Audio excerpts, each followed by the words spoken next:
You flick a switch, light appears, you never think about it. But 3 million years ago, that same light, in the form of a wild flame, was the most terrifying thing on Earth. Every animal ran from it. Every animal, except one. Somewhere in the grasslands of ancient Africa, a creature did something no other species on this planet had ever done. It looked at fire, and instead of running, it stayed. That single decision would change the shape of the human brain, the structure of human society, and the future of the entire planet. And the strange part is, we still don't fully know why we were the ones who did it. This is the story of how one species tamed the wildest force in nature and never let it go.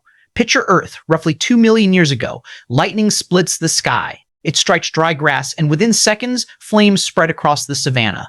For every other creature, this is a moment of pure survival instinct. Zebras scatter.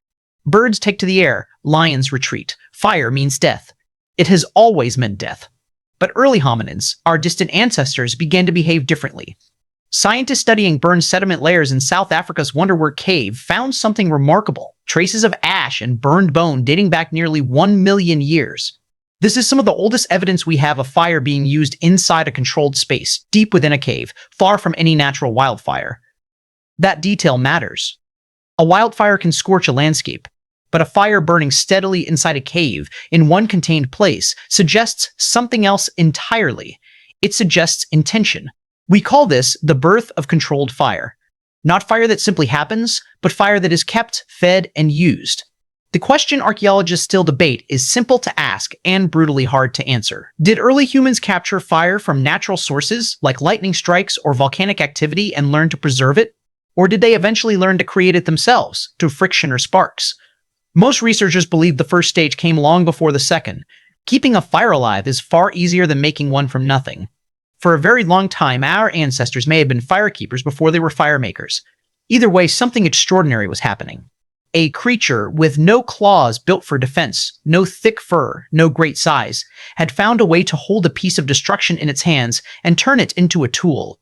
Now travel forward to sites like Gesher Beno Yaakov in modern-day Israel, dated to around 790,000 years ago.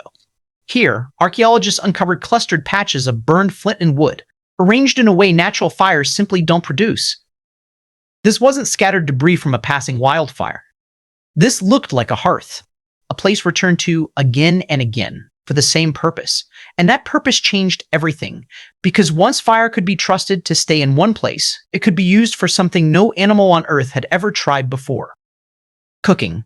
This idea is known among scientists as the cooking hypothesis, most famously argued by primatologist Richard Wrangham. It proposes that cooked food released far more energy than raw food because heat breaks down tough fibers and unlocks calories that would otherwise pass through the body unused. More energy meant more fuel for a hungry, expensive organ, the brain. It's important to be honest here. The cooking hypothesis is a theory, not a proven fact. Not every scientist agrees on exactly when cooking became widespread, or how much it alone drove brain growth, but the pattern in the fossil record is hard to ignore. As controlled fire use spread, hominin brain size increased. Teeth grew smaller, guts grew shorter. Our ancestors' bodies began adapting to a world where food was no longer only raw and no longer only fought for in the moment. Something else changed too, something quieter, but just as powerful. Imagine the world before fire, after the sun went down. Darkness meant danger. Predators moved freely. Most animals simply hid until morning. But a group huddled around a controlled flame could do something unprecedented. They could stay awake, together, in relative safety for hours after sunset. Anthropologists believe this nightly gathering may have reshaped how early humans interacted. Around firelight, there was no hunting to do, no immediate threat to escape. There was only time. Time to talk. Time to tell stories. Some researchers argue this glow of shared firelight was one of the earliest stages for human language and early culture, a theory supported by studies of modern hunter-gatherer groups, who still spend their evening hours around the fire, sharing stories, myths, and history, far more than they do during daylight hours. We cannot know exactly what those first fireside conversations sounded like, but we can say this: the campfire may be one of humanity's oldest institutions. Long before writing, before agriculture, before cities, there was a circle of light, and the people gathered inside it. By the time we reach Homo sapiens, roughly 300,000 years ago, fire was no longer a discovery.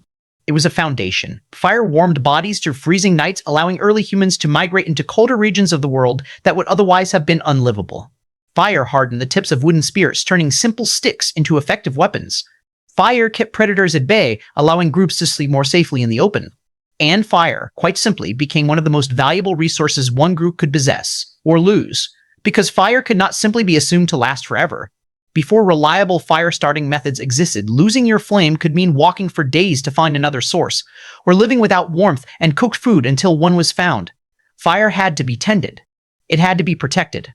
In many early societies, this task likely fell to specific members of the group, an early form of specialized labor built entirely around a single flickering resource.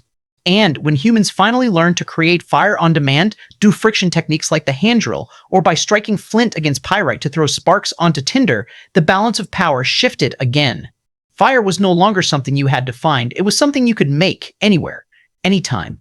Archaeological evidence for deliberate fire-starting tools appears clearly by around 40,000 years ago, though some researchers argue for earlier use. This new independence rippled through nearly every part of human life. As humans spread across the ancient world, fire took on meaning far beyond survival. It became sacred. In ancient Persia, the religion of Zoroastrianism held fire as a direct symbol of truth and divine light, so sacred that specially built fire temples kept flames burning continuously, some for centuries. In ancient Rome, the goddess Vesta was honored through a flame maintained by the Vestal Virgins, priestesses whose sworn duty was to never let the sacred fire die.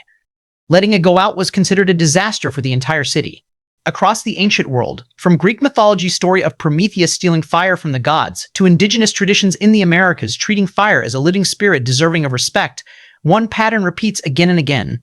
Cultures that had no contact with one another independently arrived at the same conclusion. Fire was more than a tool. It was something close to holy. Why would so many unconnected civilizations reach the same belief? Perhaps because fire behaves like nothing else in nature. It grows.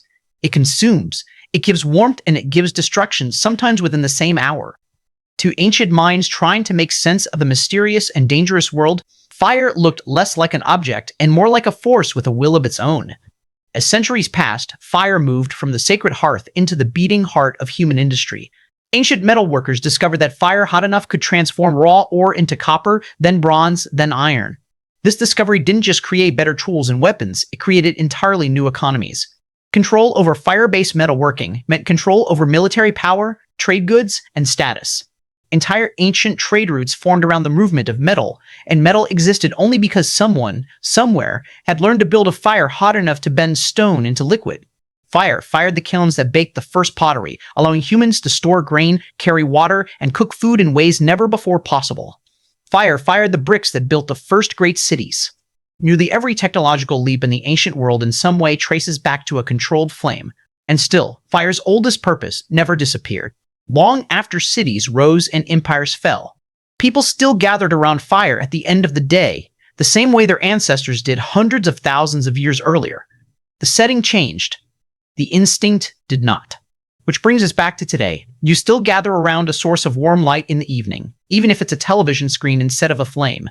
You still crave the smell of something cooked over an open flame, even with a refrigerator full of food that needs no fire at all. Deep habits, built across hundreds of thousands of years, don't simply vanish because technology moved on. So why were humans the only species to master fire? Scientists still debate the full answer. It likely required a rare combination: hands capable of precise tool use, a brain complex enough to understand cause and effect over time, and social groups willing to cooperate in tending something so dangerous, night after night for generations. No other animal on Earth ever combined all three. Chimpanzees, our closest living relatives, have been observed watching wildfires with what looks like calm curiosity rather than panic. Some researchers believe this hints at what our earliest ancestors' first encounters with fire may have looked like, but watching fire and choosing to keep it are two very different acts. Only one branch of the animal kingdom ever crossed that line, and once it did, there was no going back. Fire didn't just help humans survive the ancient world. It rewired how we ate, how we slept, how we spoke to each other, what we believed, and eventually, what we could build. The next time you strike a match, or turn on a stove, or simply gather around a fire pit with people you care about, remember what you're really holding, not just a flame.